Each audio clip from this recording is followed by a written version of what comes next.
Okay, All right. we got the heathen joining us. My So twin bro, the heathen. we'll we'll kind of start from the beginning. So typically, I'll ask one question. I already know the answer. You're both over the age of 18. Second question is typically, are you a believer? I know one of you is and one of you is not. So that's already done. So the third question then is the God that you believe in, is it the Christian God? Yeah, I believe in the Christian God. Sure. Yeah, I'm a monotheistic. So yeah, Okay. and I think of the monotheistics, I believe that yeah, Jesus presents, I believe, the best manifestation or the most likely manifestation of the the special revelation of that God. Sure. What would But yeah. be your most convincing argument for why the God that you believe in exists? Yeah, that's a great question. And whenever somebody says convincing, right? I mean, that has a lot to do with obviously, what's persuasive or particularly compelling for an individual. Right. So what I would tend to say is where I find the strongest affinity for that, the monotheistic, and then in particular the Christian flavor ethos would be more of a cumulative case. Now, nothing we would present would be in that deductive realm of validation, but I would argue it from an abductive position, right? So, what we call like the inference to the best explanation. So, and coming from a cumulative case, and so often the way I would tend to present this, well, so when I do this individualistically, right, it's more of like try to more find out why it is that people don't believe, right? But if I'm just going to kind of, ad hoc come out with a presentation, again, I would say more of a cumulative, and I would classify the various cumulative arguments into, your philosophical arguments, your scientific arguments, your historical arguments, and then also moral arguments. So, and I don't know how much time I have Well, to give all those. So, I mean, you got as much time as you need. Typically on Friday night, if I don't have to like work the next day or something, I mean, we'll go till like 2 in the morning. But I've been known to go longer if we're in the middle of a good conversation. okay. Yeah, you do. Well, and what maybe is a good way to approach it is like, even if like maybe what I could do is lay out just sort of the high level bullet points, and then we can explore each one that people feel is the most interesting, or whatever would make the audience, I don't know, most interested in it. But Well, I like some of the would that? bullet points that you have so far. So the only thing Okay. I would highlight is that, like, when I have these discussions, I try to keep it specific to the God, right? So if I'm talking to a Muslim, I want to have a discussion about that particular God and not about a generic God. If I'm talking to a Christian, I want to talk about the Christian God specifically, right? Because, Okay. like, I can talk to someone who's not part of a religion, and we can talk about whether or not there is, in fact, like a generic God that exists, like a prime mover. But to me, that's not really all that interesting, because getting from a prime mover to a specific God, I think, is the leap that nobody can actually make. Because if we're just doing a presuppositional argument, I can presuppose that Doug is the prime mover. You know what I mean? Like, there's no limit Right. to what you can presup. So to me, I'm interested in the specific God. So Yeah. I've Yeah. got a Well, and couple even questions about and Christianity, though. sure. Well, I mean, maybe we can even start there, and I agree. So I would say, and again, the cumulative case begins with establishing the basis for the monotheistic God, right? And then from there, then it's like, okay, what is the best, what we would call special revelation of that monotheistic God, which then lands into Christianity. So for the case for God, right? When we talk about that, right, it would tend to be non specific to Christianity in that sense, because that creates the scaffolding from which then we get into the specific religion in that, right? But to be fair too, in many respects, Christianity is really more of like a neo-Judaism. But Mm-hmm. but yeah. Anyway, but you said you had some questions. We could start there if you feel like that would be a good place to start.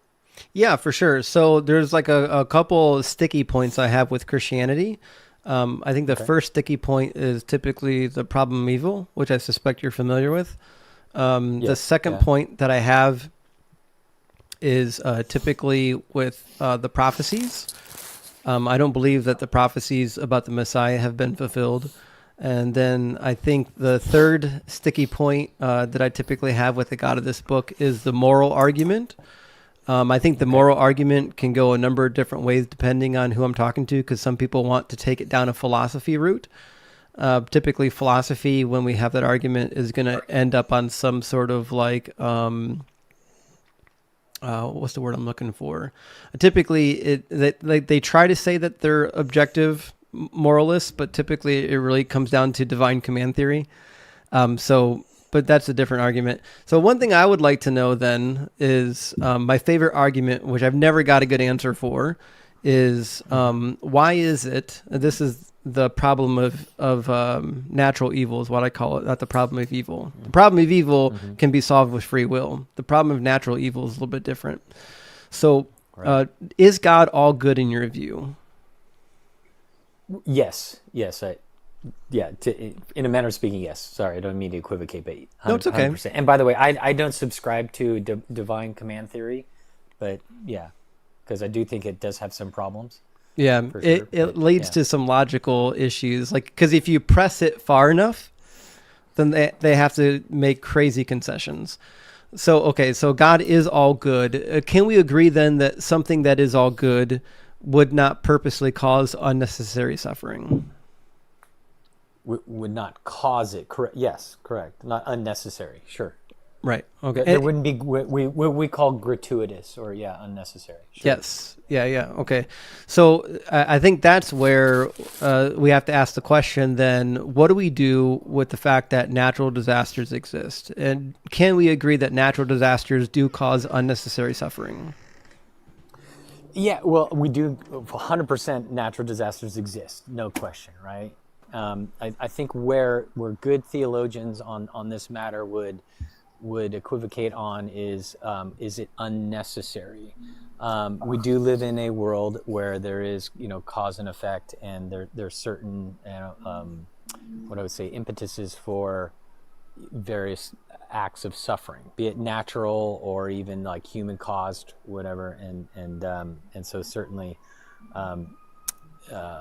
those causes, while permitted, right? So when we talk about God's providence, right, we typically put it into two camps, right? So there's his direct intervention, or what he is, what in Aristotelian terms would call the efficient cause, right? And then, but then there's also what Aristotle called the final cause, or would kind of like, I think a better way to describe that would be like the purpose of the cause. God has, in his providence, has his perfect will and his permissive will. And as I think one of our good Muslim friends was just talking about, was like, free will. We do allow for, or God permits for agency as part of the goodness, but allowing for that free agency. And again, I'm taking this from the posture of the assumption of a theistic worldview. Oh, Brain, you have bars, hun. Yeah. Is there a chance that you can connect to Wi-Fi? Your reception's getting weak. That natural evil. I'm sorry, not natural evil. Sorry, I'm blanking on it. It's late, and I wasn't even prepared That's to okay. come into this discussion. But Well, is I want to make sure that the we. idea of that it's gratuitous or unnecessary. So this gets us into a realm that is a bit complicated to describe. But when you have a God who has the ability to know right the beginning from the end, so the like the omniscience from a non-time bound understanding of things can also see how even suffering itself can bring about good, right? So an overly simplistic way to describe it is like we see how sometimes people can endure some grievous suffering, and yet out of that suffering experience great good, like be it the formative aspects of suffering. Alvin Plantinga wrote extensively on this, and he talked about the problem of evil as soul formation. and that the genesis of it was free will, and in allowing free will would precipitate, understandably, evil that was not part of God's perfect will, but in the permissive will, can be used for the formative aspects of it. So what I'm hearing is that And natural so, disasters happen because God uses it to get his ultimate goal achieved.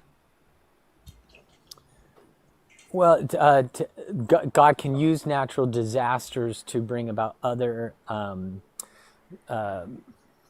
goods, right? Okay, so and I know that sounds Wait, incomplete, Can you right? can you So, help me understand what the other so good the would idea be? would be, yeah. So okay. So from a philosophical standpoint, right? Some would ask the question is, okay, would say the natural disasters themselves, do we know that they are not achieving any good, Well, or not that's my achieving question a is good? what's the good that they're Yeah. accomplishing? Well, okay, so that would be like, and that's a great question, right? And then unfortunately, that's where we as limited finite beings can't say what is the actual good, right? We don't know. We're not privy to that. But what we can do is surmise potential goods, right? Sure. So, for instance, What when we would be a understand potential good? Thank you, Will, for the well, $2 on Venmo. yeah. Oh, I'm sorry, I missed that. Oh no, she Oh, was I just was saying doing a that shout out. she was just saying thank you to someone that sent her a Venmo. Don't worry. I Yeah, promise we're with you. yeah. Yeah, let's like we could say, for instance, like some somewhat seems like good, right? So the entrance of death, let's even just say, sounds right off the bat, like bad. But then too, when we understand, for example, the abilities for humanity to perpetuate evil and so forth, if let's say man did not, let's say, experience death, right, then humans would be capable of perpetuating like an eternity of evil. Sure. So even by allowing death, for example, would put boundaries or limits on the abilities for people to enact certain evils, right? Right. So I'm thinking of like, for Yeah. example, the hurricane, or not the hurricane. I mean, well, yeah, there was hurricanes too. But the earthquake that rocked Haiti, was it back in 2014 or something now? I forget. It's been a while. 2016, 17. Somebody help Yeah. me with my memory. When did the earthquake hit Haiti that I devastated? think it was 2014. Yeah, there was about 200,000 people that were like unalived in that. What Yeah. would be the thing that God needed to happen with that?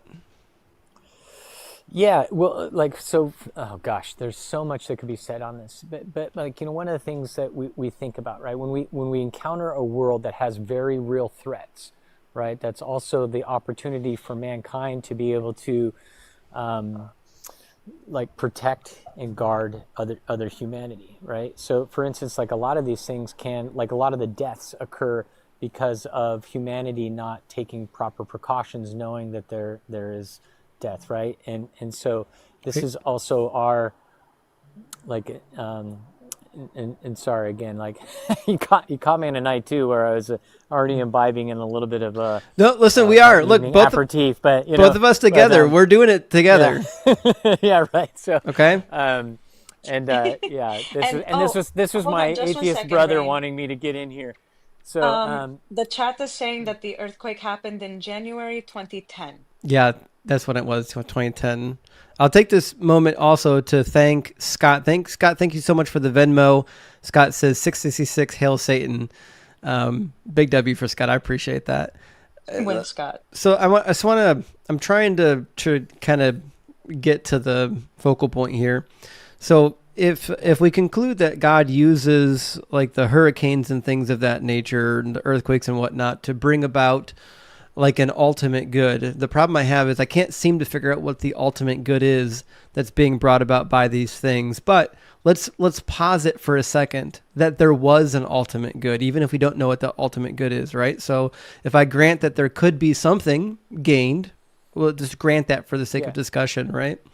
The Yeah, second or if question, I could help, it might even just help where what it comes back to is just asking the question, do we know that there isn't potentially any good that could come from it, right? And the integrous answer would be, well, no, we don't know that, right? I agree. So, yeah. That's what I'm saying. So, and We I'm can sorry. grant. So, yeah.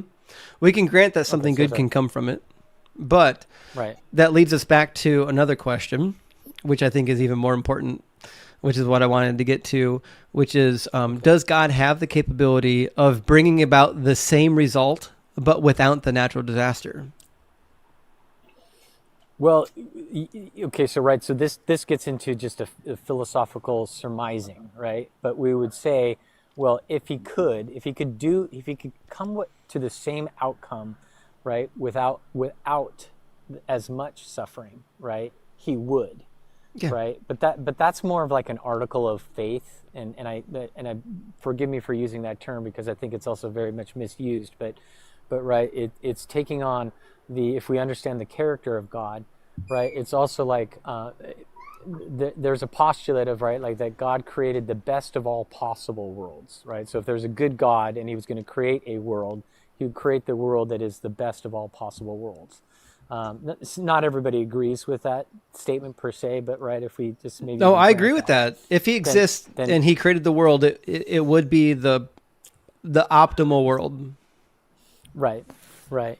And So- so then by corollary, taking that premise, right? But see, again, all of that is predicated on understanding, okay, one, can we establish that there is good reasons to believe in a God, right? And then two, is there good reasons to believe that that God is good, or let's just say all good? And then if so, and he was the progenitor of this existence, then of course it would, by corollary, then lead us to think, yeah, this is the best of all possible worlds Well, to I bring think about his ultimate good. I think we agree on that. I think the thing that we're trying to figure out here, and I laid out a little bit of a double-edged sword, and I don't know if you bit on it yet.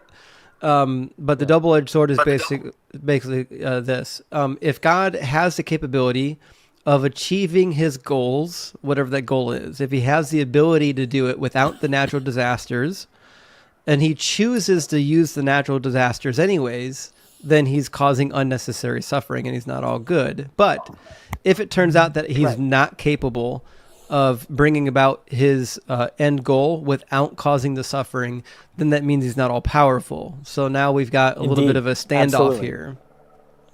Yeah, and but yes, 100%. In everything you said, taking those premises, that's absolutely true, right? The question would be if God could have done it another way, right? So again, this comes back to that it's an article of faith of that we trust that God created the best of all possible worlds to bring about is the maximum good. And so if he could, he would have done it different, but he couldn't because this would bring about the best of all possible worlds. Okay, so is God able to bring about his end goals without natural disasters? He's not able to bring about the maximum good without the natural disasters. As difficult as that is to chew on, and that man, So then he's that's not all powerful. we could spend well, no, he is all he is all powerful in the sense that, right, what God can't do is he can't make a three-sided square, right? Sure. So He can't do he logical can't do what- absurdities. Right. So in this sense, it's like there is something. Again, the article of faith is that in some manner, right, God created this world in such a way with the natural disasters that we experience because it's the best of all possible worlds to bring about the best possible good. Sure, but to If me he that's could do it differently, he would have. but to me that's a faith statement, right? No, right. That's why I qualified this statement of saying, right, that this is an article of faith. It's not Right. it's not like I can create a scientific deduction on it, and because too, right, we aren't privy to then the ultimate consequences of all of this and how all of it plays out, right? Any natural disaster that happens in Haiti in 2018, right, is going to have repercussions that last for millennia. and we don't know what those ripples do. We just have to take it on some form of faith, again, built upon the edifices of one, understanding that there's the reasons for God's existence. Two, that God is an all good, all moral being, right? And then therefore all powerful, and I'm sorry, and also all powerful. From those arguments, then you would surmise then from an article of faith, then, well, this must be the best of all possible worlds. So then you just ask, since we can't articulate that we know for sure that it wasn't ultimately good for those things to come about, we have to take it on faith. So I 100% agree. Okay, so in your position then, God is just not able to bring about what he needs to do unless he has the natural disasters. Yeah, need. I would just say he's not able to create the maximum good in another permutation. Otherwise, he would have chosen that other permutation, Right. So of existence. So then by logical deduction, there's something he couldn't do. What? Well, he couldn't do something that is logically inconsistent, right? So he could have created a different existence, like say without natural disasters, but then they wouldn't bring about the corollary of whatever is but that's the not good that comes from those. But that's not a logical issue. So logical would be like P and not P, right? There's a logical contradiction. There's no logical contradiction here. You're just saying that God needed to use one particular method to reach his goals, and he couldn't use method number 2. So, for example, if his goal in unaliving 100,000 people in Haiti via earthquake is that 400,000 people would draw closer to him, that may be true. That Sure, could have happened, right. right? But that's also, to me, a little bit silly, because God could have done any number of things to get that same result. He could have sent somebody with a prophecy or a healing miracle that was so persuasive that 100,000 people were able to witness the miracle and they all came to see God. So all I keep hearing Right. is that God is not able to do something, which means God is not all powerful. Yeah. No, and I totally appreciate what you're saying. But what you're saying, right, is that he could have, but what we don't know is that would have brought that about, right? We all, and it's a tragedy, right? And it's always so difficult to talk about these things because, of course, right, we existentially experience these things as great tragedies. And so we know that, right? And my heart goes out to the Haitians that suffered in all of this and the people that they lost, right? So I never want to discount that. So, it's always tough because you don't want to minimize that. But let's even just say, like, okay, so if we take from the theistic framework, right, we understand that this life is finite. Everybody here is going to die. We all agree with that, I'm presuming. And yet, when in the context of the ramifications or I don't know, the profundity of eternal life, right? That's a good like word. what is the eternal life in comparison to the premature, I'm using air quotes, the premature loss of a finite life, right? Or let's say even hundreds of thousands. Like you could take hundreds of thousands of lives of a finite life, Well, right? And compared to even one life that's eternal, yeah, the I hear eternal you. life is the profundity of that is unspeakable. Right, but my problem is not just that people pass away early. My problem is that like pregnant women with nursing children are being crushed in apartment buildings that are collapsing in on them. Right. Right? So Right. I would have to believe that the God who caused this natural disaster, the God that spoke things into existence, that knows the beginning from the end, that he could have found a way to bring people to his ultimate goal without causing untold amount of suffering. Yeah, and we might think that, right? And I get that, right? I mean, that feels like, right, that like, why couldn't he? And I get that, right? And there's and I don't want to dismiss that. But one thing, right? Okay, so let's even take existentially the experience of just the one woman who's being crushed, right? Again, horrible tragedy, but we don't know per se, for example, how she experienced that from a transcendent, like maybe at those last moments. This was the one way that God figured out how she would cry out to God, and in humility just submit herself to God, But and then find eternal life in that crushing. If somebody came to you and said, hey, I'm going to give you an exchange, right? You're going to get crushed for a bit, right? It's going to, and it sucks, it's tragic, but in exchange for that crushing, you will have eternal life, right? You but take that. in order to believe that, though, right? In order to believe that, you also have to believe that God couldn't do it any other way, which means you have to give up the idea that he's all powerful. Yeah, and maybe he couldn't. Okay, so let's just take like just a really overly simplistic hypothetical, right? Let's say for this one lady, right, who's getting crushed. Maybe that was because God with his foreknowledge understood the only way that she would come to that submission is through these circumstances, right? And or But I'm localizing this to just like say the experience of one person, right? but it still limits God's ability, my man. That you're still every time you say that this is the one scenario in which it would happen, you're limiting God's ability. You're saying God couldn't do it another way.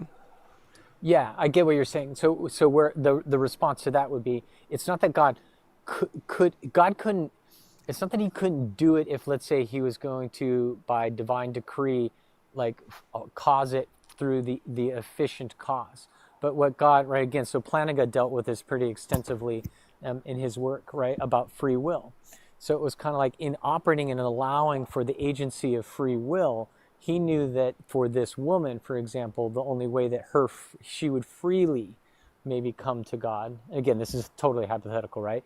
But that this was the one way for her to then cry out to God and submit herself to that.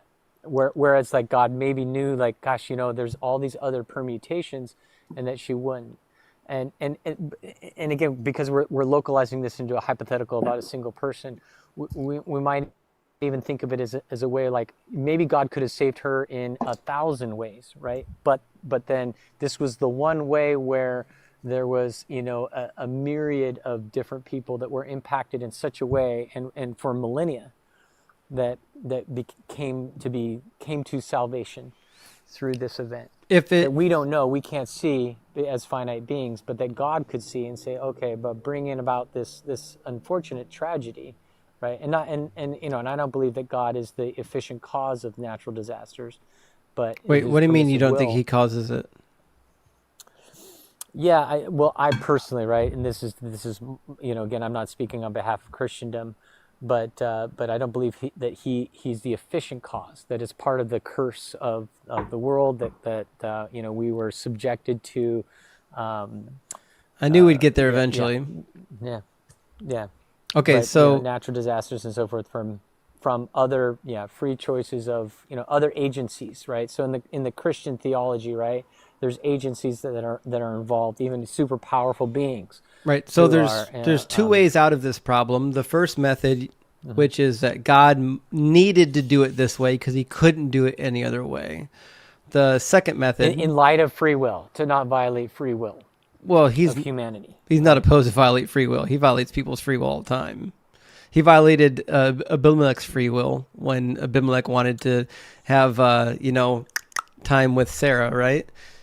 He violated Pharaoh's free will by hardening Pharaoh's heart. I guess I'm yeah, well, and so that's often been put forth, right? When we say hardening the heart, that's an idiomatic expression of what God is doing. Is he's no longer preventing the person to manifest what they want, or in some respects, what they does is he gives them over to their desires, and allows them to express their freedom in that. So it's actually an expression of the freedom that the person has, and where God allows the person to do what's in their heart and soul to do. And it comes from a Hebraic idiomatic expression of the understanding of the hardening of heart.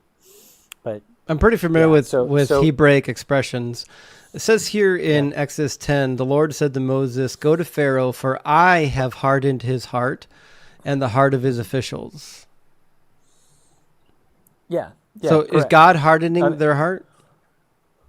Yeah. Again, to understanding the idiomatic interpretation of this, and again, right, there are people that debate this, right? So Even there are some Christians that would say, right? So there are some who are deterministic Christians who would say, yeah, no, God absolutely did that, right? So I want to make sure that I'm being clear that I'm speaking from a certain camp, but probably more of the majority camp.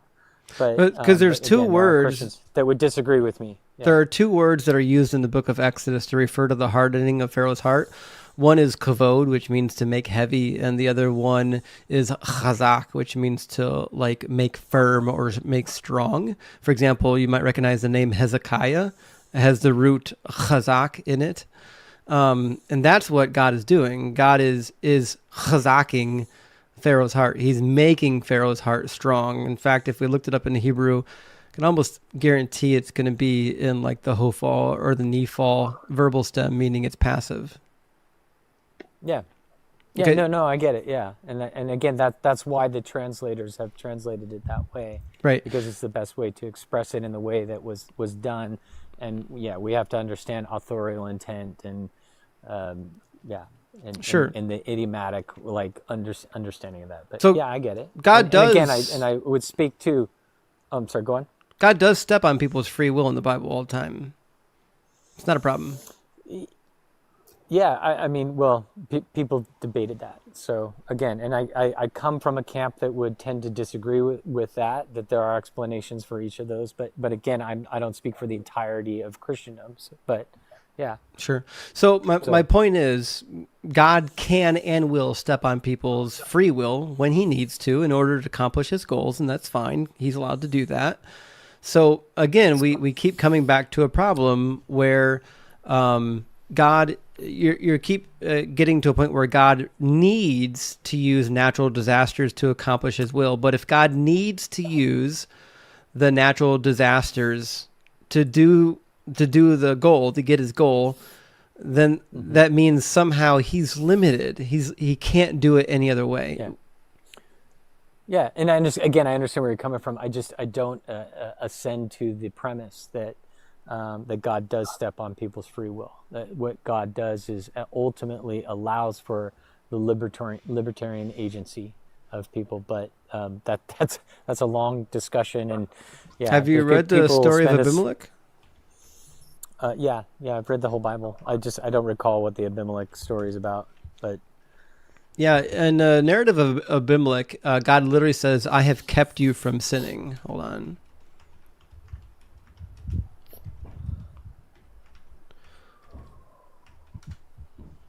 Genesis 20. There we go.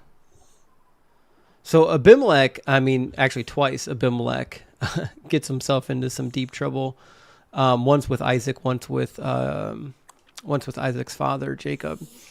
Says, then God said to him in a dream, yes, I know that you did this in the integrity of your heart. Furthermore, it was I who kept you from sinning against me. Therefore, I did not let you touch her. Meaning he intervened in this man's free will. Yeah. Well, so there are other theologians that would respond about there's a providential work of God that is not where he's not operating as the efficient cause of that. Right, but that he also is the author of bringing about like the unfolding of all events. Right? So when God decreed the genesis of existence, right, in a sense that decree, which was not time bound for him, right, we experiencing it in the unfolding of time, but for God he didn't. The decree was universal from beginning to end, and so all that decree was how he decreed that all things would unfold. Now, in Aristotelian terms, that doesn't mean that it was necessarily he's the efficient cause of those things, right? But he's the teleological cause of those things, in the sense by bringing about a certain permutation of the way that this universe would unfold through the agency, knowing the agency of mankind, right? That would keep him from that. So what he says, though, specifically, so the root word here that we find, it's obfuscated because of the conjugation, but the root word is natan, which means to give. It's translated here to mean I did not let you, which is you find the negative here low. So the natan here means I did not give you, and then this is actually the infinitive here. My finger can't go that far.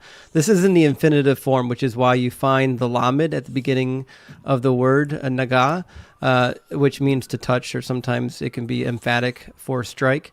But here it says, I did not give you to touch her. He didn't allow this man to touch the woman. He interfered with the man's free will because the man did want to touch Sarah. Mm-hmm. Right, yeah, and I guess I would run the risk of sort of just repeating myself of like the providential work of God, not as necessarily the efficient cause of those things. So God didn't And cause it to happen. Once again, I'm not speaking on behalf of the entire of Christendom, right? So there are many Christians, right, the determinists, who would absolutely affirm what you're affirming. So I'm taking it from a different theological basis.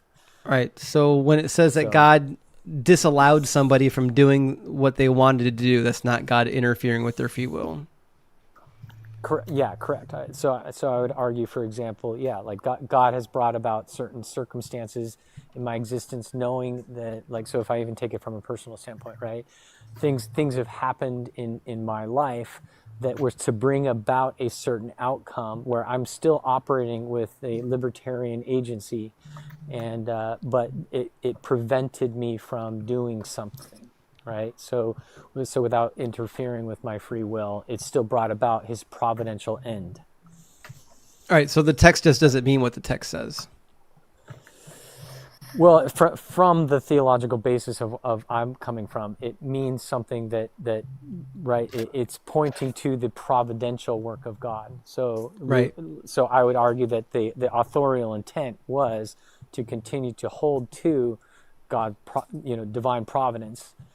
Right, but without the compromise of human free will, and God not being the efficient cause of that. Sure, but rather the teleological cause of it.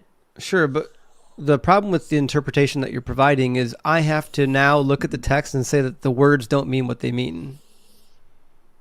Yeah, I'm not sure that's exactly true. It's just that it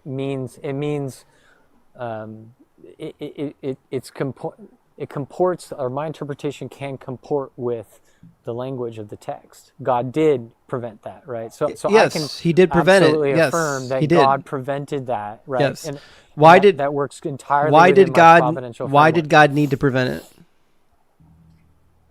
Also, Frank, thank you for the 666. Frank sent 2666. I appreciate that, Frank. Frank says this is one way Christians justify abuse. God's just putting you through trials to test your faith. I agree. It's kind of Stockholm syndrome. And he says this guy's doing Olympic level gymnastics, not admitting the obvious. I think actually he's trying to use an interpretive framework that works for him, but it doesn't work for me, because in order for this interpretive framework to work, you just have to keep changing the meaning of the word. It's like when it says God prevented somebody from doing something, obviously a thing that they would have done without God preventing them from doing it, then God changed the course of events. He altered somebody's free will decision. Yeah. Well, so I think, I would just again argue from that providential same framework. And again, I wouldn't. Let me ask you a question. This justifies abuse. So, this one's easier. Sorry, I'm not leveling that accusation against you. This one's easier. Okay. Okay, so the barren women in the Bible is a common trend. And then God steps in and allows them to bear children. Right. He's literally changing the course of history. He's stepping in and he's changing the course of history by altering physics. Right. So So we don't deny God's special intervention, right? That's what I'm saying. Special intervention is not denying free will, right? So when God takes a barren woman and makes her fertile, right? He hasn't changed that woman's free will. Would you agree? No, he's changing the possibilities of their decisions. Yeah, he's changing. Yes, he's absolutely right. He's changing the trajectory of history, and he's changing the allowed, like, let's say, buffet of choices available to those ladies. But what he hasn't done is subvert their free will when he has given them the ability to be fertile when they were once barren. Well, he does Would you subvert agree? free will, as we've already discussed. But the point that I'm bringing up here is Well, that if so what choice? Well, can I press on that what for just a question, why and just ask? why is What God was the choice that he was not allowing them to make? Like, where was it then they were not permitted to make a choice in light of the circumstances of things that were who happening? who opens and closes the wombs according to the Bible? Well, God. It's God. Okay, so if Right. I will Okay. to have a child, but God doesn't open the womb of my wife, whose will is causing the baby to exist? Right. Well, God's will is bringing about the baby to exist if indeed, yeah, the person chooses then to have a baby once they're fertile. That's right.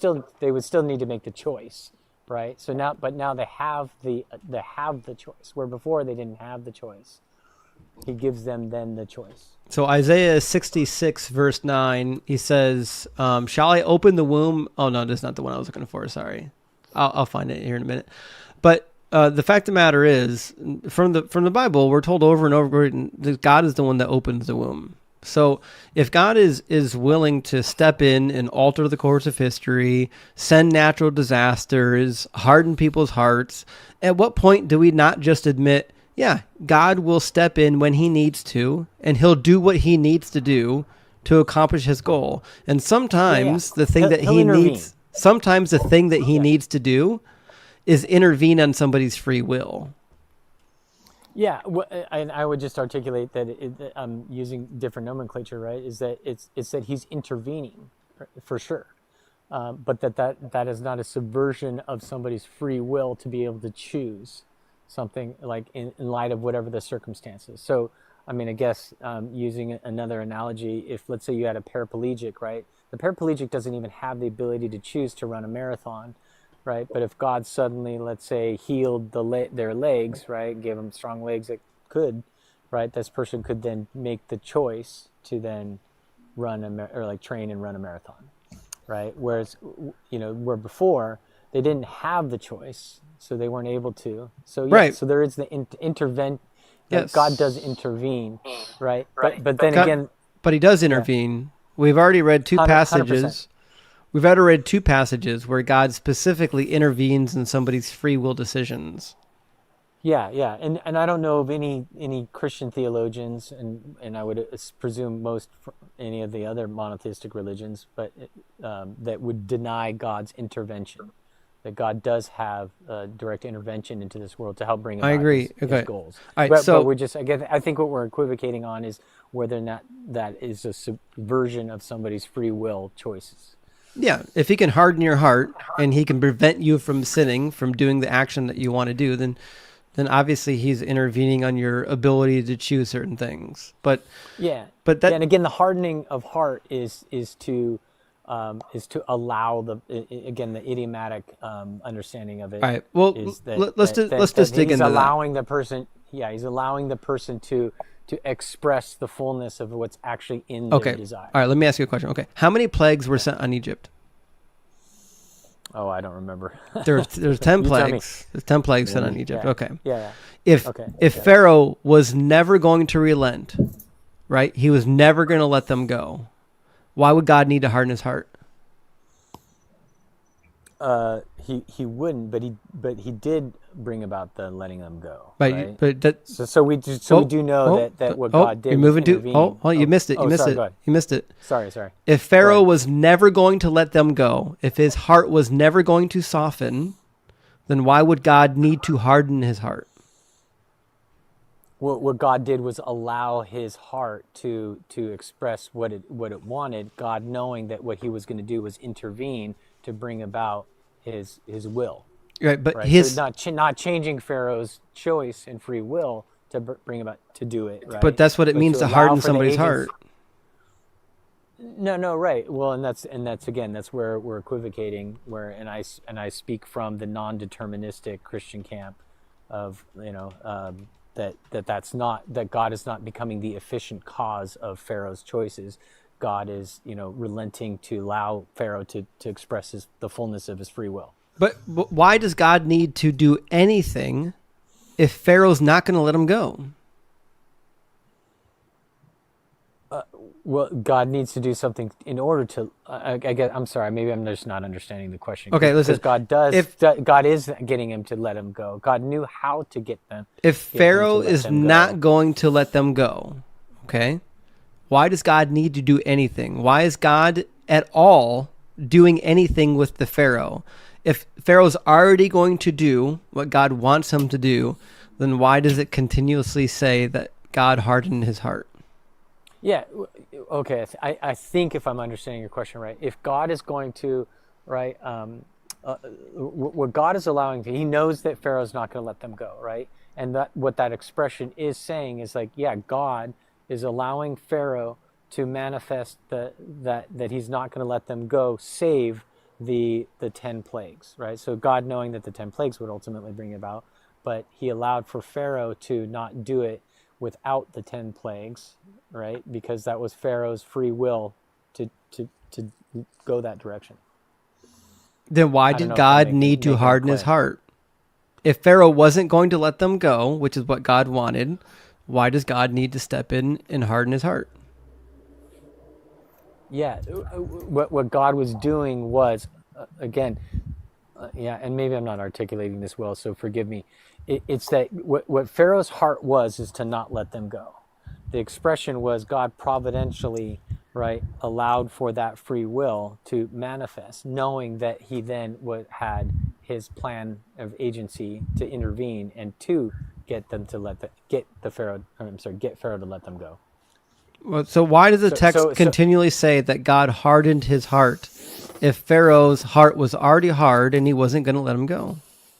I don't know why this is so yeah. difficult.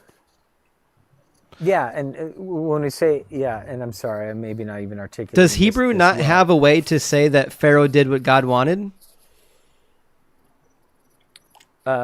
Well, the Hebrew is trying to articulate God's providence. That was what was happening was the unfolding of God's providential plan, Can you show me right? one And other time in the Hebrew Bible where somebody did exactly what God wanted and it says that God hardened their hearts?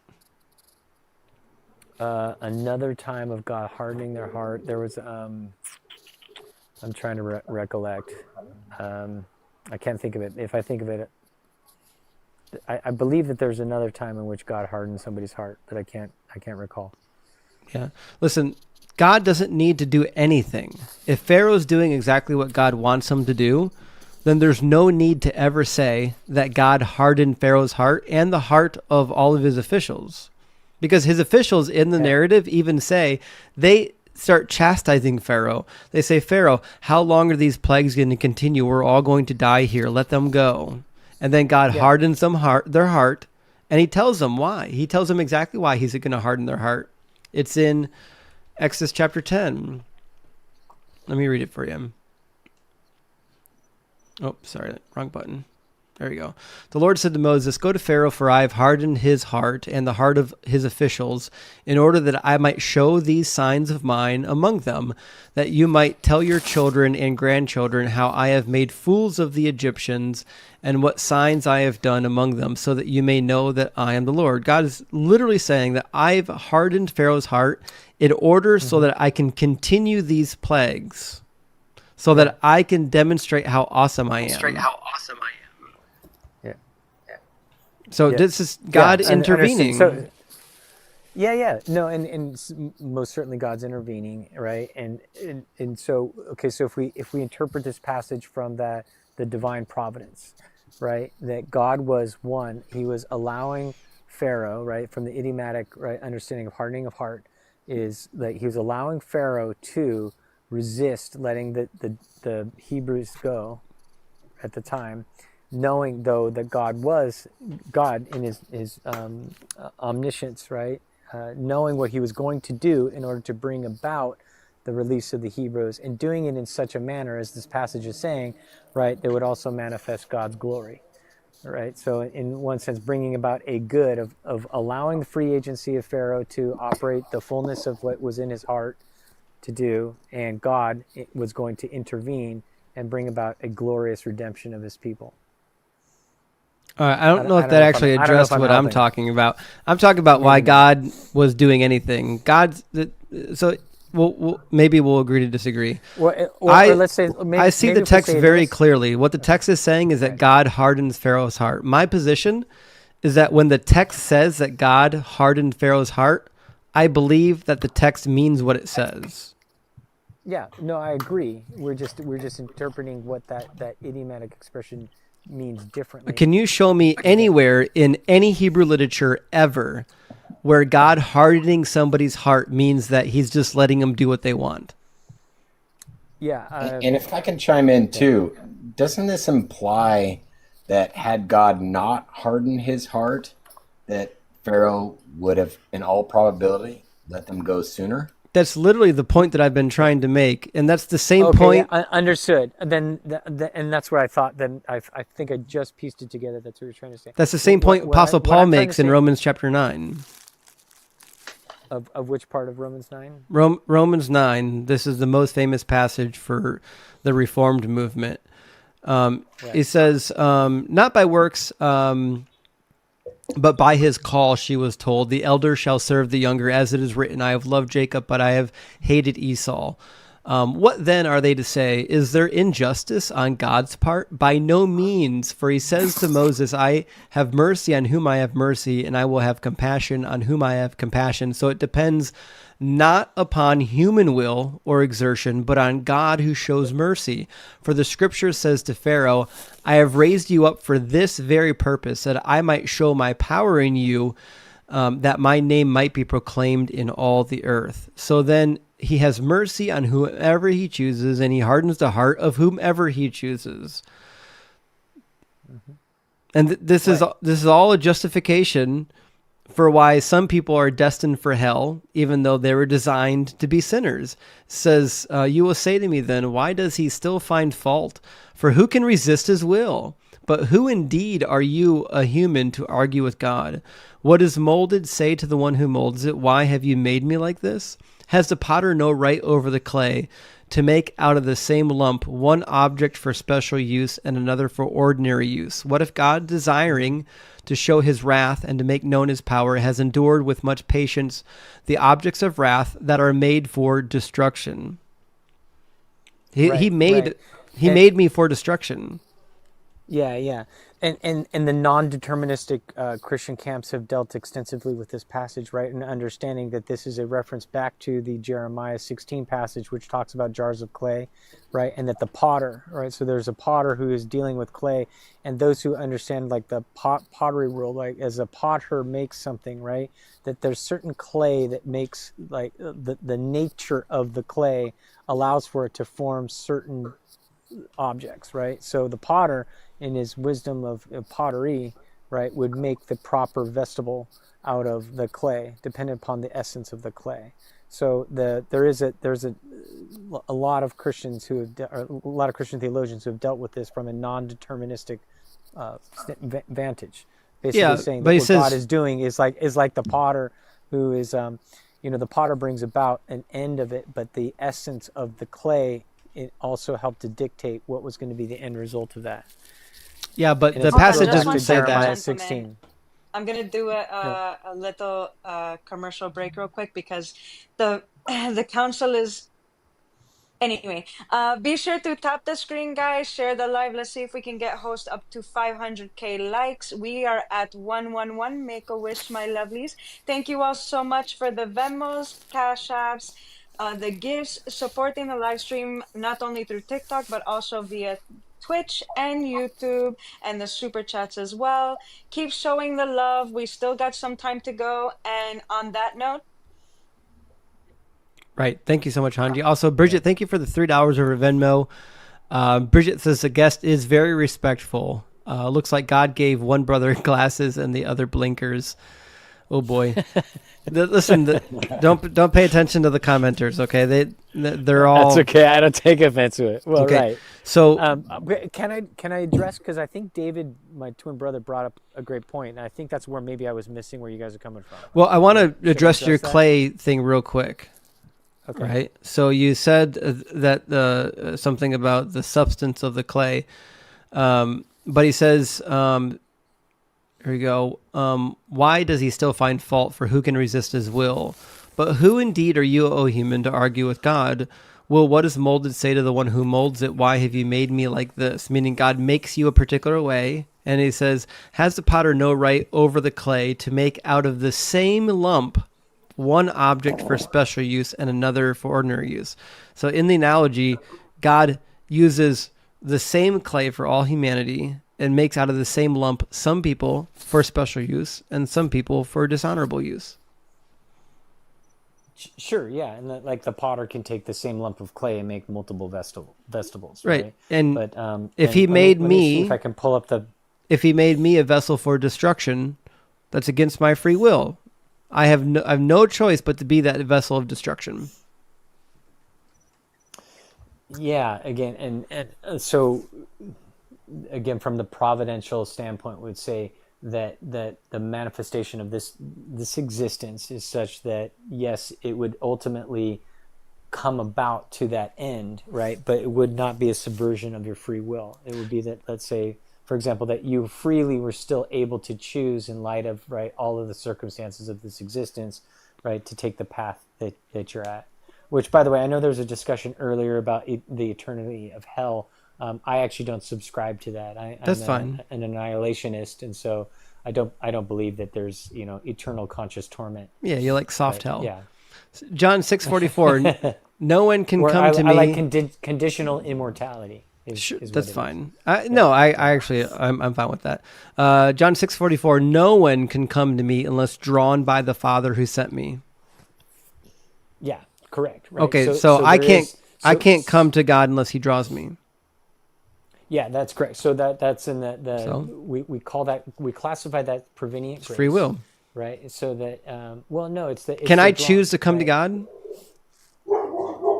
Can you choose? Well, so I would argue yes, you can. Can right? I choose to come must- to God but without prior- Him but- first calling me? Right, without God having that prevenient grace for you to be able to do that, right? Mm-hmm. So that prevenient grace, for example, in many dispute, right? What constitutes the prevenient grace, right? So in the softest sense of it is there's the provisionist camp who would argue that just by the mere fact of God, Christ's death on the cross and resurrection, right, that is the prevenient grace, right? And offers that. So without that, right, God has now created the substance of faith that allows to draw you, right? So without that, right, you couldn't come to God. Sure. But now you still have the ability to freely then, in light of that prevenient grace, to make that choice. Can I come to God unless God has drawn me? No. Oh, then I don't have the free will to come to God. That's easy enough. Well, There you go. no, the prevenient grace would say there's universal prevenient grace, right? So God offers that grace to everybody. Okay, right? so He's called You then, everybody. in light of, and so you can't. Right? Did He draw everybody? Well, I think so. I argue. I come from a camp that does believe in universal prevenient grace. Okay, so in John So, yeah, 6:44, but everybody's where it been says, afforded- "No one can come to me unless drawn by the Father who sent me, and I will raise up that person in the last day." That means if God is drawing everybody to Him, then that person would be raised up in the last day, which means all people would be saved. Are you a No, universalist? no, I'm not. What the passage is not saying is that when God draws everybody, they will necessarily come. So Okay. what it is saying is Did- that prior to somebody coming, right, God must draw them, right? And so if we take Okay. it from the So the was Paul universal wrong prevenient in grace- Romans chapter 9 when he says, "Who can resist His will"? Can anyone resist God's will? Can they resist? Can they resist His providential will? No. Okay, so if God calls you, if God draws you and you can't resist His will, then that means you will go to heaven. You will be raised up on the last day, which means the people that don't get raised up on the last day is because God didn't call them. Yeah, no, and I get it. It's a difficult abstract concept, right? So this comes, and I don't know if I'll be able to do justice to it in this discussion, right? But where was I going with that? I lost my train of thought. That's right. what happens when you're Well- 2 glasses into Cabernet. No, Brian, but, or what's your name? anyway, I I'm can't call sorry. you Where were Brian. we? I keep calling you Brian because your It's name says Tyler. Brain. Tyler, yeah, Tyler. Tyler, Oh yeah, my name's Tyler. Yeah. We got some time left, but I suspect both of us are going to get a little bit imbibed and a little bit tired. So let's not beat this dead horse completely dead. I want to talk about my favorite subject ever. Would it help to read Jeremiah? Oh, okay. Yeah. Let's do it. My favorite subject ever. I'll never get tired of talking about it. I would talk about it every live if my people would listen to me. They might. Would you guys listen to me every live if I did nothing but talk about the prophecies of the Messiah? Don't I do that? Hanji does. I do that? Hanji does. All right. So it's my contention that Jesus fulfilled exactly 0 messianic prophecies. Like, 0. Which is why I don't believe that he's the Messiah. Sorry. Thinker's here. Thinker, thank you for being here. Good to see you. Thank you for the hat and mustache. Guys, I know everyone here probably already follows Thinker, but if you're not following Thinker, make sure you do. She's absolutely delightful. In fact, when I get offline, she might be online. So here's my question for you. Now, I know everyone's favorite passage is Isaiah 63, but we'll waste the whole rest of the live covering Isaiah 53. Yeah, 53. Yeah, 53. But yeah. Yeah. So I'll make you a deal, and I'm going to make this deal, and it's a fair deal because you went to school, you're educated. And this is my deal. If you can find even one messianic prophecy that Jesus fulfilled, then I'll cover Isaiah 53 top to bottom with you. Okay. Let's see. The ones that were fulfilled, and mind you, by the way, it's been a while since I've studied this, so I wasn't prepared to have. I was prepared to defend the existence of God. But don't worry. And by the way, I you said came in Jeremiah cold turkey. 16. Yeah, I did mistakenly. I referenced Jeremiah 16. It's actually Jeremiah 18, where it talks about the potter's clay. So anyway, sorry. Just as an aside. As far as fulfilled prophecies that Jesus fulfilled, right? We could talk about, let's say the Messiah would be cut off, right? Cut off being an idiom for Zechariah killed. or Daniel chapter 9. It'd be Daniel, and I'm forgetting if it's Daniel 7 or 9. I think 9. it's 9. Yeah. Yeah, Daniel 9. Right. All right, is it your contention that Daniel 9 says the Messiah? No, I believe. Hold on, I got to go back to it. My guess is it refers to the Son of Man. It says a anointed one or a Mashiach. Yeah. Yeah. So, anointed one, right? Is another way of saying Messiah. Right, Messiah means anointed one. You got it, right. It says, while I was speaking and praying and confessing my sin and the sin of my people Israel and presenting my supplication before the Lord my God on behalf of the holy mountain of God, while I was speaking in prayer, the man Gabriel, which obviously is an angel, whom I've seen before in a vision, came to me in swift flight in the time of evening sacrifice. He came and said to me, Daniel, I have now come out to give you wisdom and understanding. At the beginning of your supplication, a word went out, and I have come to declare it. For you are greatly beloved. Consider the word and understand the vision. 70 weeks are decreed for your people in your holy city to finish transgression and put an end to sin, and to atone for iniquity, to bring everlasting righteousness, to seal both vision and prophet, and to anoint a most holy place. Know therefore and understand, from the time that the word went out to restore and rebuild Jerusalem until the time of an anointed prince, there shall be 7 weeks, and for 62 weeks it shall be built again with streets and a moat, but in troubled time. After 62 weeks, an anointed one shall be cut off and shall have nothing, and the troops of the anointed prince who is to come shall destroy the city and the sanctuary. Its end shall come with a flood, and to the end there shall be war. Desolations are decreed. He shall make a strong covenant with many for 1 week, and for half of a week he shall make sacrifice and offering cease. In the place, and in their place shall be a desolating sacrilege, until the decree is poured out upon the desolator. Now, it didn't actually say Messiah in here. There's 2 different anointed ones. Did you catch it? It says, know therefore and understand, from the time that the word went out to restore and to rebuild Jerusalem until the time of an anointed prince. When did the word go out to restore and to rebuild Jerusalem?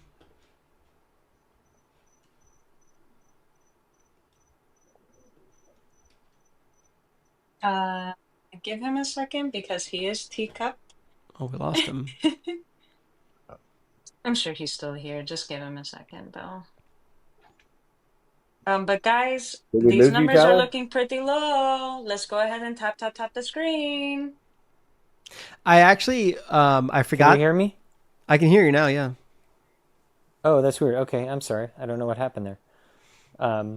Sorry. I was saying like yeah, it cut out for some reason right when you asked the question. So forgive me. Do you mind if you ask just the question portion of that? Yeah, so according to the passage, it says from the time that the word went out to restore and to rebuild Jerusalem until the time of an anointed prince. When did the word go out to restore and to rebuild Jerusalem? Well, most would talk about when King Artaxerxes had made Sure. the decree to restore and rebuild Jerusalem. Can you show me in the Bible where Artaxerxes gave a decree to rebuild Jerusalem? I don't recall. It's not in there. What we do have not is sure. a decree I'm from not King sure. Cyrus. I don't recall it being in the Bible. We have one from King Cyrus, and we also have a prophecy about it. Two of them actually from Isaiah. The first one is Isaiah 44. God says, "Who confirms the word of his servant and fulfills the prediction of his messengers? Who says of Jerusalem, it shall be inhabited, and the cities of Judah, they shall be rebuilt. I will raise up their ruins. Who says to the deep, be dry? I will dry up your rivers. Who says of Cyrus, he is my shepherd, and he shall carry out all of my purpose? And who says of Jerusalem, it shall be rebuilt, and of a temple your foundation shall be laid?" Which also holds more specifically to Isaiah chapter 45, the next chapter, where he more concisely says, "I have aroused Cyrus in righteousness, and I will make all of his paths straight.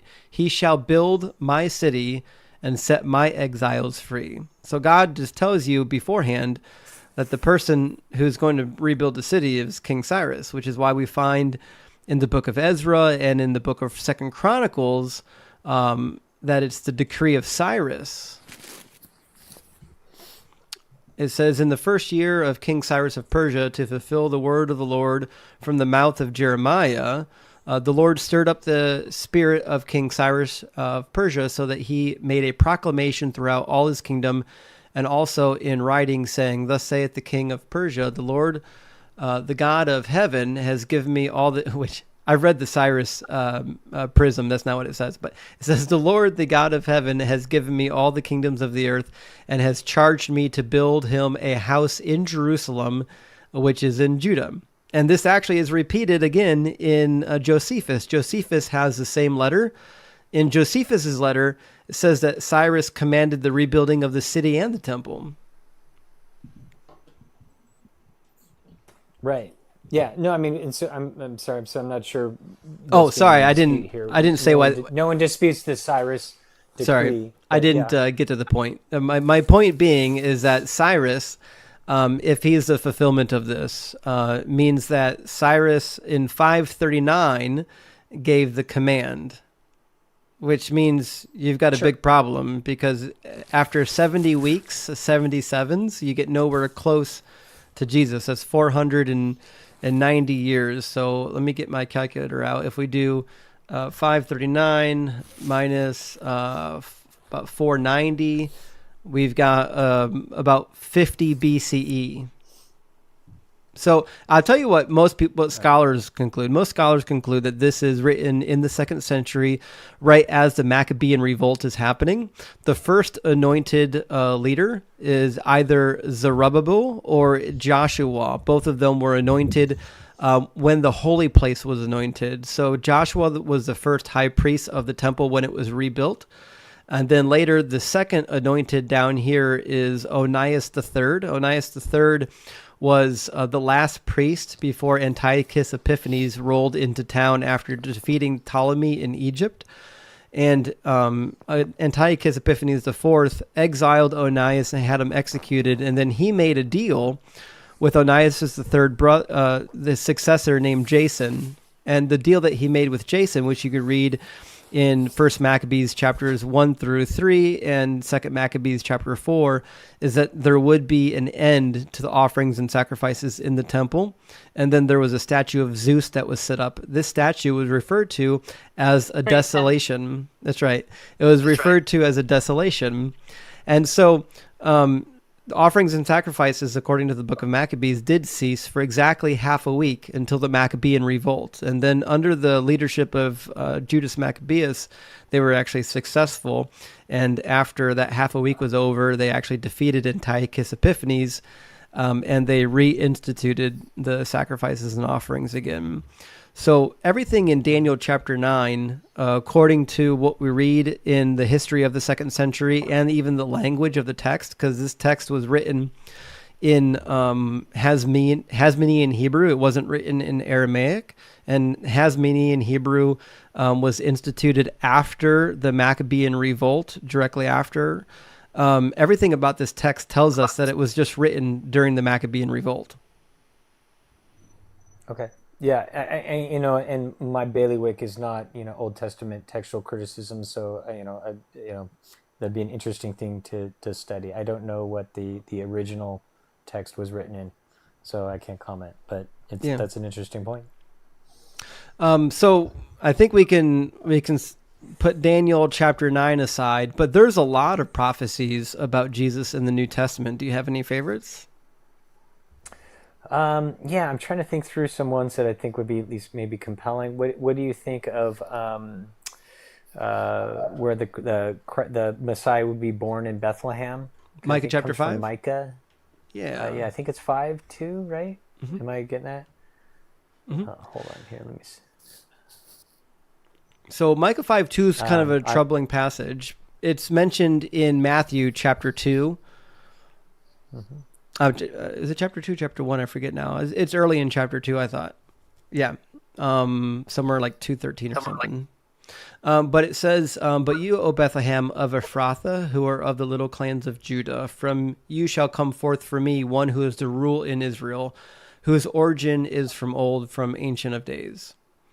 Now, to me, this means that whoever this is has to be an actual ruler in Israel, right? Well, I guess. I mean, I'm sorry, I'm not equivocating. I mean, the Christian theology would say that Christ is the ruler, right, of New Israel, right, being the church age. But that's right? in the future. I am a replacement theologian, so I do believe that what manifests Israel. I actually personally believe that this is what Paul wrote about in Romans. Was that indeed what was broken off was, right, the church age would be grafted in. Right, but that's still to come, right? But I'll acknowledge what you're saying, yes. Okay, so then this couldn't have been fulfilled yet. There's a kingdom theology that there is the now and the yet to come as well. So that there is a kingdom that is now, right, but it's not the full manifestation of the kingdom. Right, but the fact of the matter is, but Christ is the happen ruler yet of that kingdom. Well, the full manifestation of that kingdom has not happened yet, but he is the ruler of that kingdom. Yeah, but and it began its unfolding. But if it haven't happened yet, that means it's not fulfilled. Well, Christ said the kingdom is now, right? Right, but did he rule in Israel? The kingdom is upon you. Did he? Well. Again, we would argue that he rules, but not from a geopolitical standpoint. Is he ruling in Israel? Religio. Yeah. Well, again, I'm a replacement theologian, so yeah, I would say that Israel, right? Then there is a new Israel, and the new Israel is the church. So when Paul talks about, right, that you've been grafted in, and that there are many that were broken off, so that you would be grafted in. And establishing that. No, I know that there's a lot of people that eschew the replacement theology, so I'm not speaking on behalf of all of Christendom, but yeah, I would argue, from my vantage, from my theology, right, is that indeed he is ruler of the new Israel.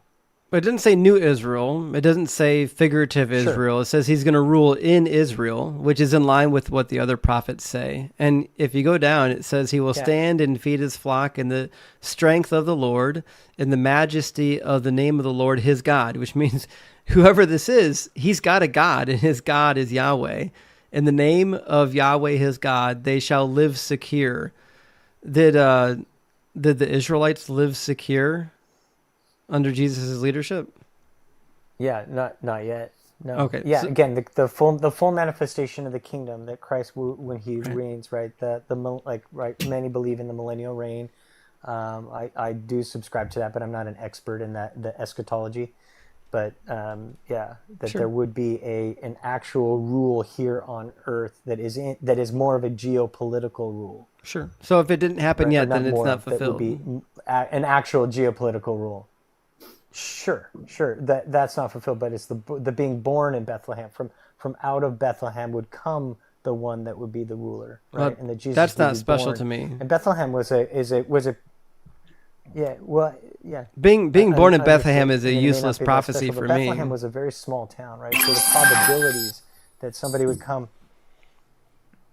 Oh, I'm sorry, I didn't hear what you said. There was I said being born in Bethlehem a is money sound or something. well, Say being that born again? in Bethlehem is useless to me. Like if I gave a prophecy and I said the next president of the United States is going to be born in Pittsburgh, Pennsylvania, and then somebody was born in Pittsburgh, Pennsylvania, but they were never the president, the prophecy didn't come true. Yeah, no, I guess that's fair. The fullness of that prophecy has not come true, right? It's just the being born in Bethlehem, the Right. ruler who would rule. So no, Cool. but I'll give you that. Right. That's fair. So when he comes back to rule, then he fulfilled the prophecy. So, but this is more important. Zechariah 9:9 touches on this. According to Matthew hello. 21, this prophecy was fulfilled when Jesus rode the double donkeys.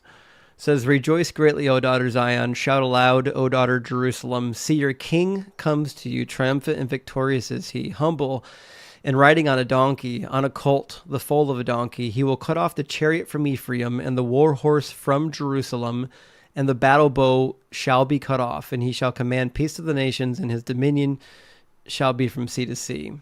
Now, certainly none of this happened when Jesus was here. Yeah, and by the way, I actually don't believe that the riding on a colt is compelling, because that's something Yeah. that they could choose to bring about themselves, right? So I that's rode a not donkey too. divine providence, right? You could, yeah, right, exactly, right. So if somebody said that you're supposed to ride a donkey, you just choose to ride a donkey. So I've always shied away from using that prophecy, because I don't think that that's a very compelling one. But yeah, I agree. I don't think it's very compelling. But unfortunately, I find all of the prophecies kind of like this. Let's do one that we haven't done in a while, because I know you're new here, but for the people who's not new here, we talk about prophecies. I got to say every night. Is it every night, guys?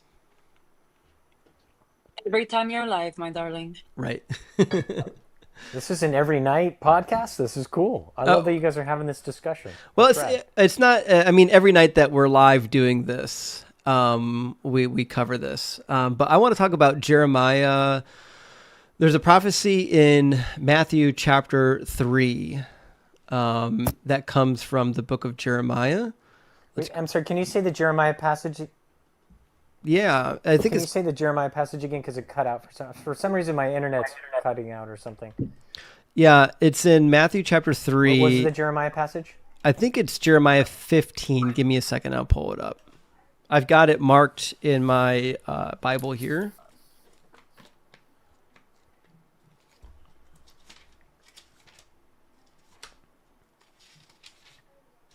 Jeremiah. Something about old pages.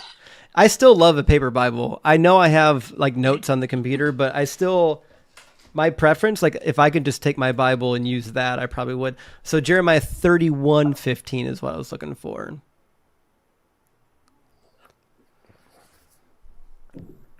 All right, and this is going to be, I apologize, I said Matthew 3, but it's going to be Matthew 2. There we go. And it's going to be Matthew 2:18. And this is when Herod had the babies unalived. It said, then what had been spoken through the prophet Jeremiah was fulfilled. A voice was heard in Ramah, a wailing and loud lamentation, Rachel weeping for her children. She refused to be consoled because they are no more. So Matthew is leading us to believe that there's a prophecy suggesting that, I don't know, around the time that the Messiah is going to be born, that there would be weeping in Ramah and lamentation, right? Mm-hmm. But when we go to Jeremiah 31, go for it. Mm-hmm. What's the Matthean passage? Oh, it's Matthew 2:18, 17 and 18. Okay. So, and I'm sorry, what's the case that we're making then? I'm not fully understanding the argument. This talks about when the babies were executed by Herod. It says Herod saw that he had been tricked by the Magi, and he was infuriated. And he sent and unalived all the children in and around Bethlehem who were 2 years old or under, according to the time that he had learned from the Magi. Then what had been spoken through the prophet Jeremiah was fulfilled. A voice was heard in Ramah, wailing and loud lamentation, Rachel weeping for her children, right? So he's leading us to believe that Jeremiah prophesied this particular event, right? Right. Right. Now, if we go to that reference in Jeremiah 31:15, what we actually find is the opposite of that. We find a passage where God is consoling the mothers of the Israelites as they're being carried off into Babylonian captivity, because they will come back. He's promising that even though they're being carried away, that they're going to come back. So it says, we can start in verse 15. Thus saith the Lord, a voice is heard in Ramah, lamentation and bitter weeping. Rachel is weeping for her children. She refuses to be comforted for her children because they are no more. Thus saith the Lord, keep your voice from weeping, your eyes from tears. For there is a reward for your work, says the Lord. They shall come back from the land of the enemy. There is hope for your future, says the Lord. Your children shall come back from their own country. So the prophecy here is not at all about the Messiah. It's about how the Israelites are going to come back from Babylon. Right. Yeah. I mean, again, so the context of that is indeed that. So I guess I'm not sure what we're trying to argue as far as. I'm sorry. Give me just a second, Tyler. Yeah. Marine, the main reason why I'm not bringing you up is because host doesn't speak Quran. He speaks Bible. That's why he has guest and his twin brother up here. I'm actually about to drop his twin brother because people are thinking this is an open panel. Is he complaining about why I won't let him up while I'm talking to somebody else? Yes, because they want to speak the Quran, but Ems only speaks the Quran, not the Bible, which is why he is mute. So with that being said, you need to respect this space. We are discussing the Bible. It is technically a one-on-one. You are not and we're having special to be brought up here just because. Yeah, we're having a delightful conversation about the Bible. I don't know why he thinks that I'm going to end my current conversation to talk to him. That's crazy. Also, do you want to know a fun fact, gentlemen? Mm-hmm. Magi worked for pharaohs. Oh, alongside the Falakitai. Yeah, that's a good side. Hanji, there's some Egyptian stuff we need to talk about soon. Okay. We need to. There's some stuff. Okay. I don't want to get sidetracked. Okay, so this passage here is it's a prophecy about how the Israelites are going to come back from the Babylonian captivity, right? Right. Right, okay. So what it's not is a prophecy about how the babies in Bethlehem are going to be executed. Right. Yeah. No, and right there's so often they will use these as analogies and let's say Matthew, right? He's taking license to apply this as a messianic prophecy, right? You wouldn't immediately interpret that there. I haven't studied this one in depth, but it'd be interesting if you guys have these discussions each night. I'd be happy to go even look up and see what others have said about it. But there are often times where we read passages in the Old Testament that while we wouldn't at first blush consider them messianic, there were Hebraic scholars even that preceded Jesus that did apply them messianically. I don't know about this one in particular. Yeah, I'm pretty familiar with most of their works. I read them a lot when I was still a Christian.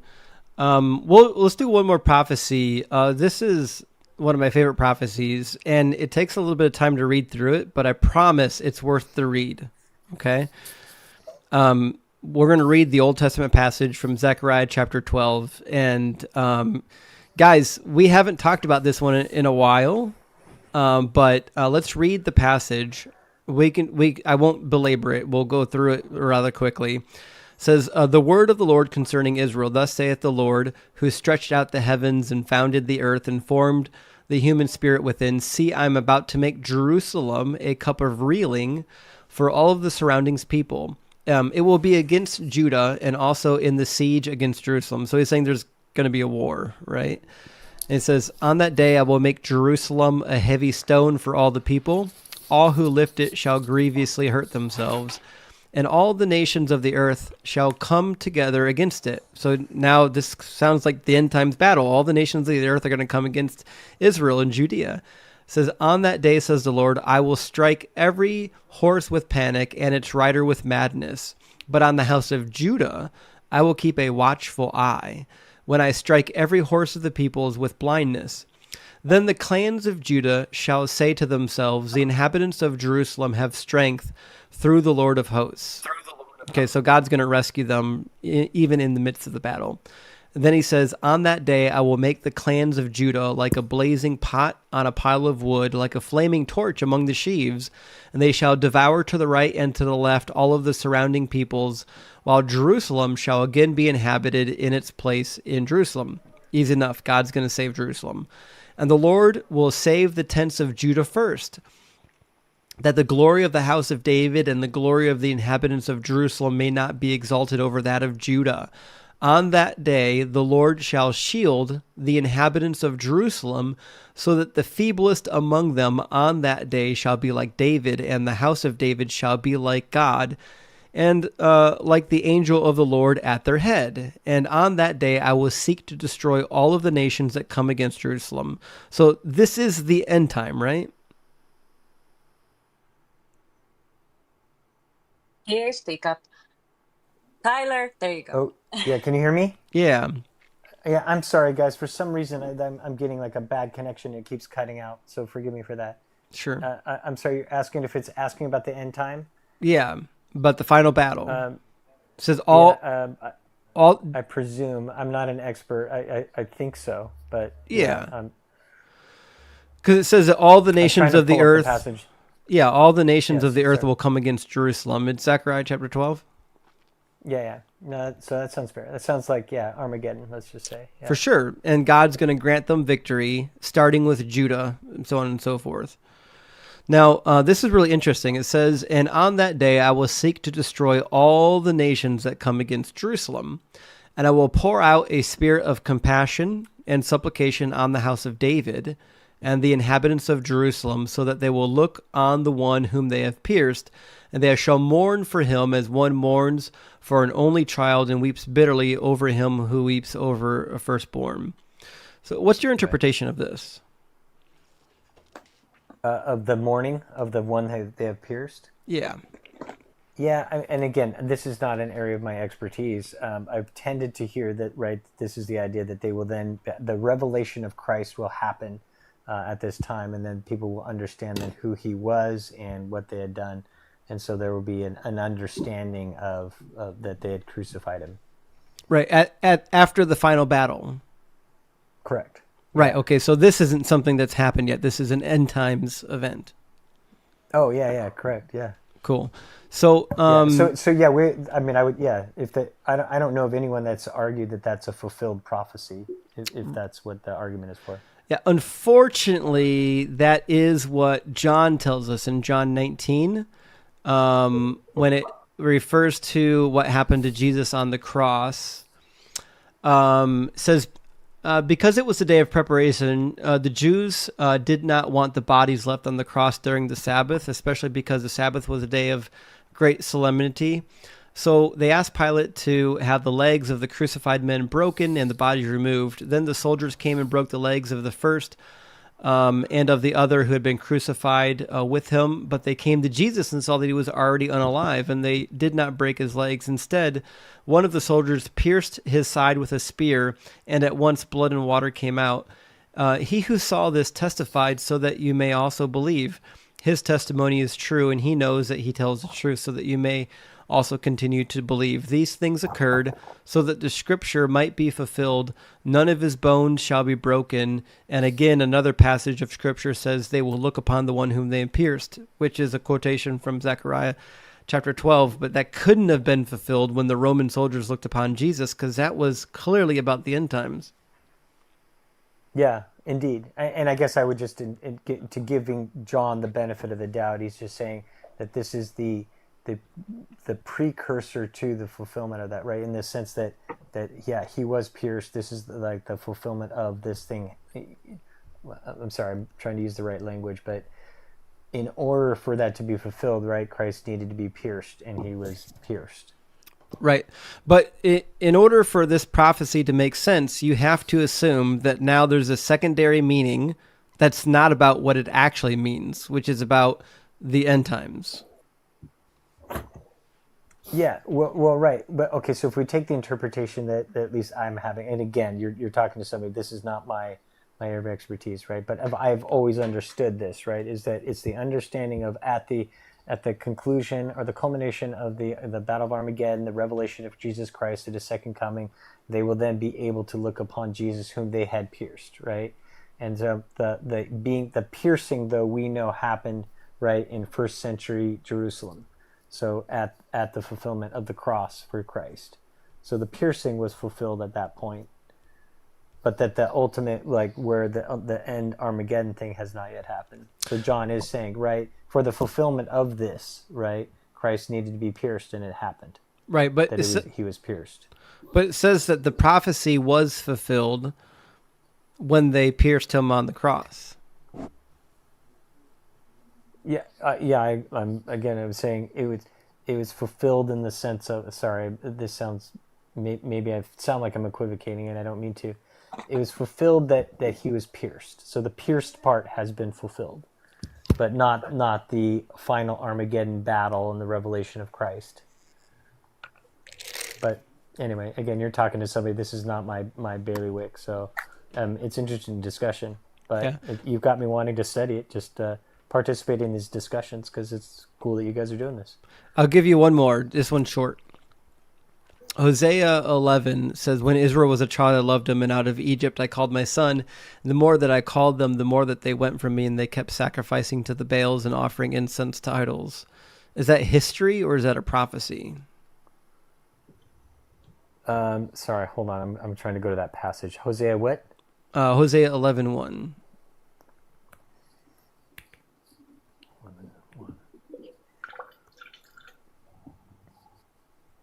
Shoot. I am having internet troubles here. It's okay. Take your time. It is on the screen. Oh.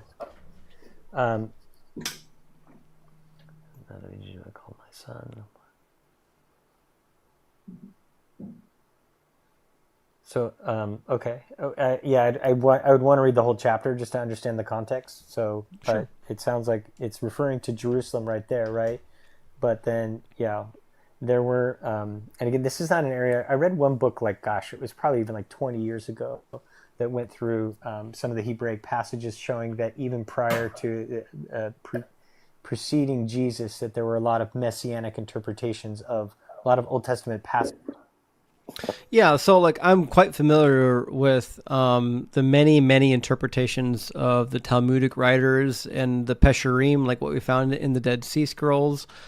If we conclude that any possible interpretation is possible just because somebody posited, then I think it leads to like absurdities. Because like if you read the Pesharim on the book of Habakkuk, or I'm sorry, the book of Haggai in the Dead Sea Scrolls, they make wild assertions about what the meaning of the text is based on this idea that, well, the text has like a secondary hidden meaning to it. It doesn't mean what it actually says. But so if you read all of the Jewish literature on like these secondary meanings, none of their predictions ever come true. It's just a wild goose chase because they're like, listen, these prophecies didn't come true. Like Zephaniah is a good example. The entire book of Zephaniah is a failure of prophecy. And so we've got like people interpreting Zephaniah. Well, it couldn't be a failed prophecy. It must be reinterpreted now. But if we read those reinterpretations, they don't come true either. So the New Testament authors, they were just doing what the other Jewish people were doing at the time period, saying, well, this must mean something other than what it actually says, so let's just make something up. But what we find here is not a prophecy. Prophecy starts down here, actually, in verse 5. So it says, when Israel was a child, I loved him, and out of Egypt I called my son, and the more that I called them, the more that they went from me, and they kept sacrificing to the Baals and to the idols, which is what happened during the Exodus. In Exodus chapter 4, verse 22, God says that Israel is my firstborn son, and he's bringing them out of Egypt, which is why he goes on to say, yet it was I who taught Ephraim to walk, and I took them by my arms. But they did not know that it was I that healed them. So God's laying a groundwork. I was a good father. They were a bad son, which is why in verse 5 it says, they shall return to the land of Egypt, and Assyria shall be their king. So God is, in these first 4 verses, he's laying the groundwork, the justification for why he's about to punish them. See what I mean? So if this is history, if God is recounting history in order to get to the oracle, then that means this little piece of history is not a prophecy. This is just history. So when I go to the book of Matthew, and Matthew says, let me grab it in Matthew real quick.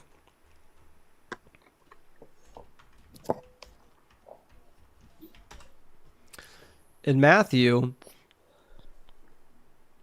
there we go. It says, Joseph got up and took the child and his mother by night and went to Egypt and remained there until the death of Herod. This was to fulfill what was spoken by the Lord through the prophet, out of Egypt I have called my son. To me, when I read this in Matthew, I'm saying Matthew is an absolute lunatic because this is not even a prophecy. This is a recounting of history. And this kind of sums up my issue with all the prophecies of Jesus. So I've been through every single prophecy about Jesus in the New Testament. Every single one. And all of them are just like this. They're random, out of context quotations from the Old Testament. And to me, it's kind of embarrassing because we have clear predictions about what the Messiah is going to do in the Old Testament, like Jeremiah 33 and Ezekiel 36 and 37, where it says, let's do 37. We haven't done that one today. It says that he's going to collect the people of Israel and bring them back to the land, and he's going to restore the 2 kingdoms again. My servant David will be king over them, and they will have one shepherd, and they shall follow my ordinances and be careful to observe my statutes. They shall live in the land that I gave to my servant Jacob, in which your ancestors lived, they and their children, and their children's children shall live there forever, and my servant David will be the prince forever. And there's like a dozen prophecies just like this, where God says the one from David is coming, and this is what's going to happen when he comes. But for some reason, none of those passages are quoted in the New Testament.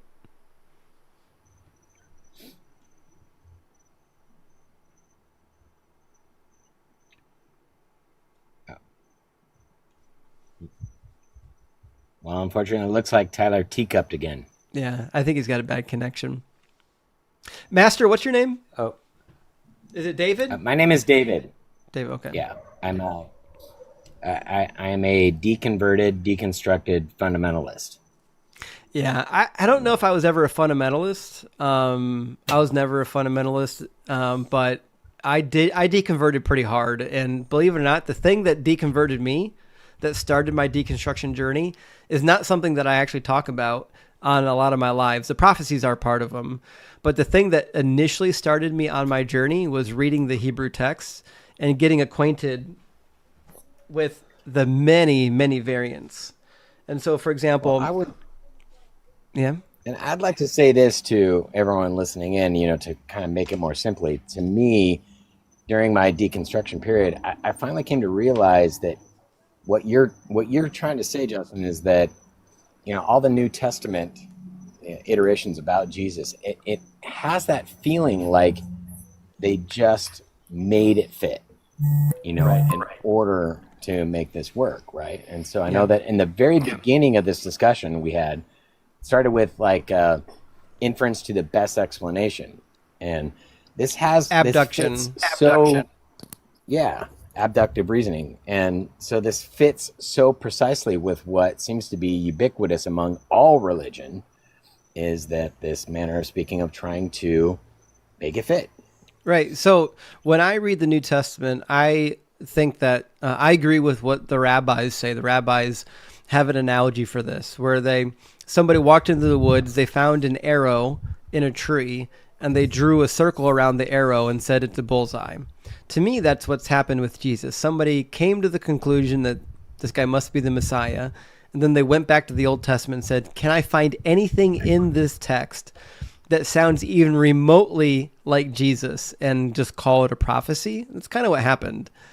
But to my point, if you don't have a critical edition of the Hebrew Old Testament, this is my critical edition, although there's a new one. This is the BHS, but there's a BHQ that's in process of coming right now. It's coming in waves. That's really good. The BHQ is amazing, but I don't have the money to pay for 10 different copies of it. But like just on this one passage, this is Psalm chapter 9. Oh no, it's not going to show it. There we go. This section at the bottom, the footnotes, this entire section is nothing but textual variants. Every passage in the Old Testament are dozens and dozens of textual variants. And when I went to Bible college and seminary, I was taught to do exegesis and dissect the meaning of every single word, and to really like I can take one single word in a passage, like the erroneously translated word pierced from Psalm 22 verse 16, and I can like make a whole framework around this. But when you look at the textual variants, it's very clear that we don't actually know if like any of these specific words were in the original text, because we have so many textual variants. What we do know is that maybe the general idea was in the text, and that general ideal existed. So this idea that we can take like very specific passages of the Bible and interpret them all based on the meaning of like one word, it's a very nonsensical approach, because we don't really know what was in the original text, because we've got thousands and thousands of variants. And that's kind of what started me on my deconstruction journey, is realizing that, like, listen, if we want to know what the text says, we can only know what it kind of says. We can't know what it exactly ever said. Anyways, guys, it's 2 a.m, and unfortunately, I think Tyler lost his connection. But listen, you guys have been an absolute delight. I really enjoyed having you up here. Even though I don't know if we came to a whole lot of agreement, I think we had a really good dialogue.